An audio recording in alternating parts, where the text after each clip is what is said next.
Pride and Prejudice by Jane Austen. Chapter 59. "My dear Lizzie, where can you have been walking to?"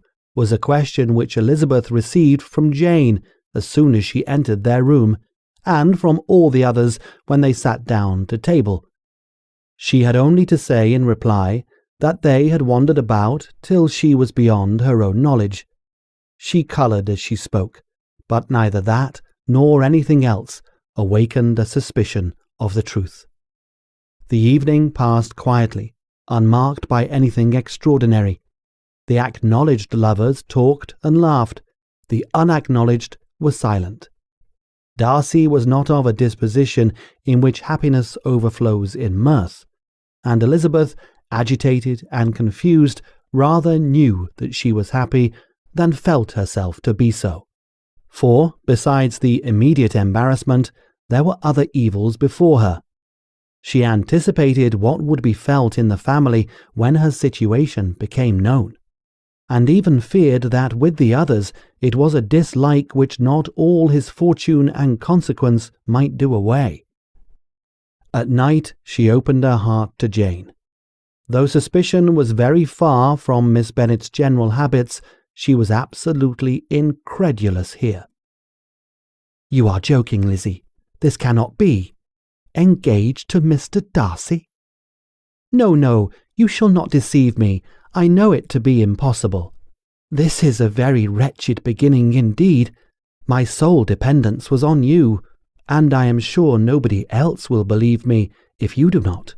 Yet, indeed, I am in earnest. I speak nothing but the truth. He still loves me, and we are engaged."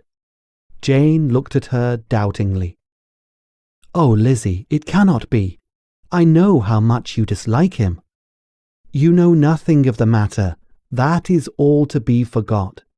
Perhaps I did not always love him so well as I do now, but in such cases as these, a good memory is unpardonable. This is the last time I shall ever remember it myself." Miss Bennet still looked all amazement. Elizabeth again, and more seriously, assured her of its truth. "Good heaven, can it be really so? Yet now I must believe you," cried Jane. "My dear Lizzie, I do congratulate you.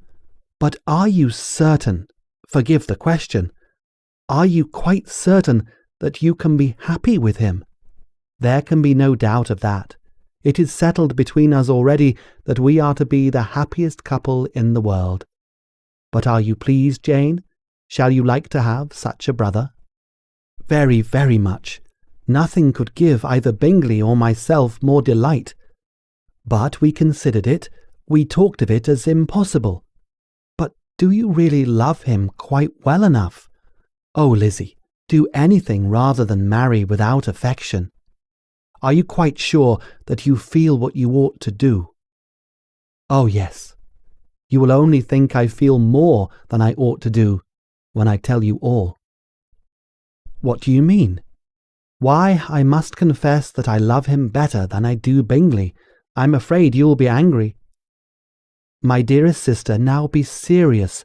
I want to talk very seriously.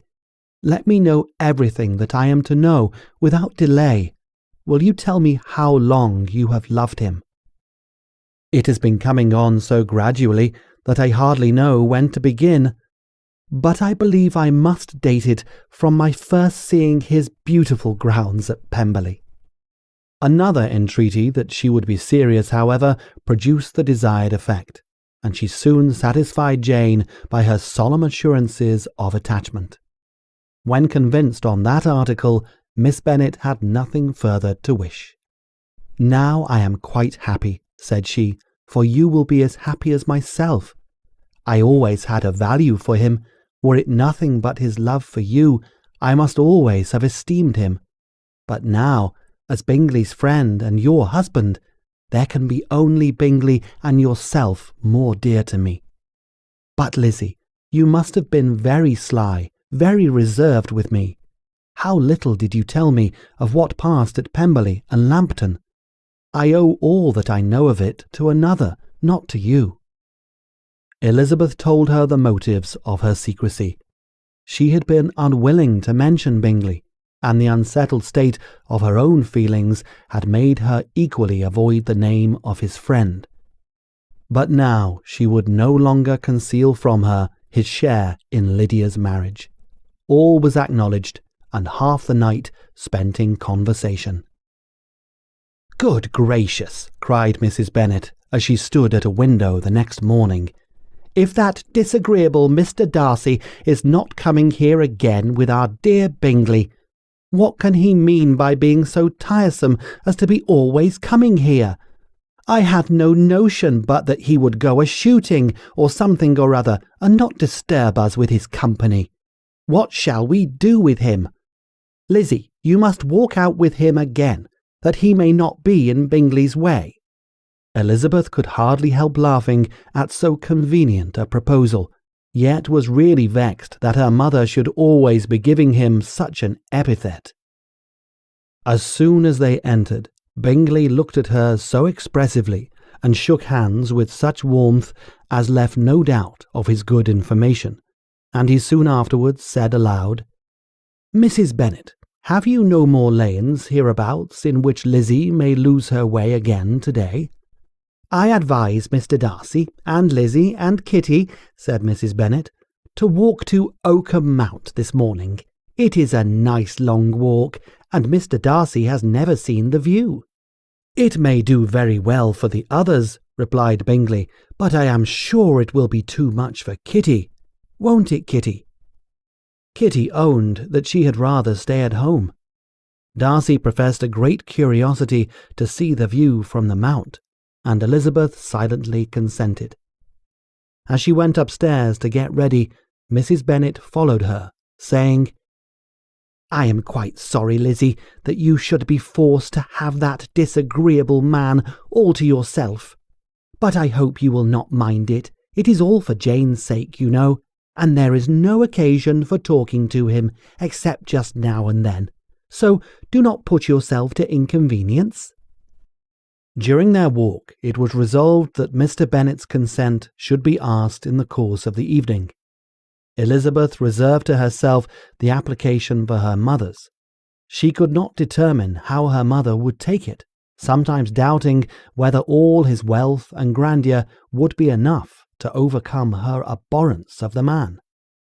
But whether she were violently set against the match or violently delighted with it, it was certain that her manner would be equally ill-adapted to do credit to her sense, and she could no more bear that Mr. Darcy should hear the first raptures of her joy than the first vehemence of her disapprobation.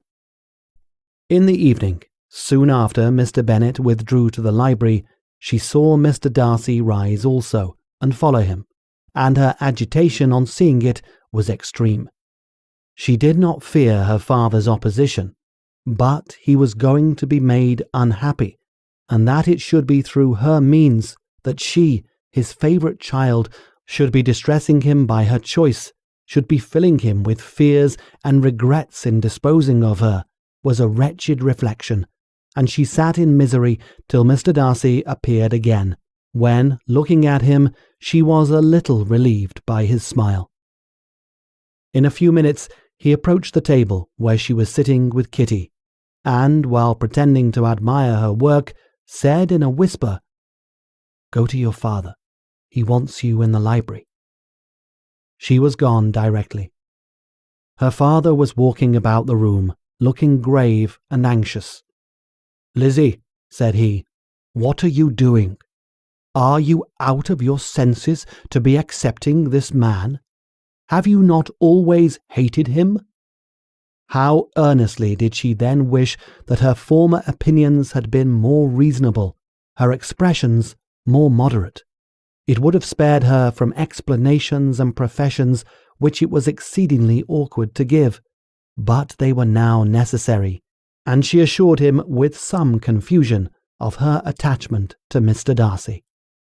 "Or in other words, you are determined to have him. He is rich, to be sure, and you may have more fine clothes and fine carriages than Jane, but will they make you happy?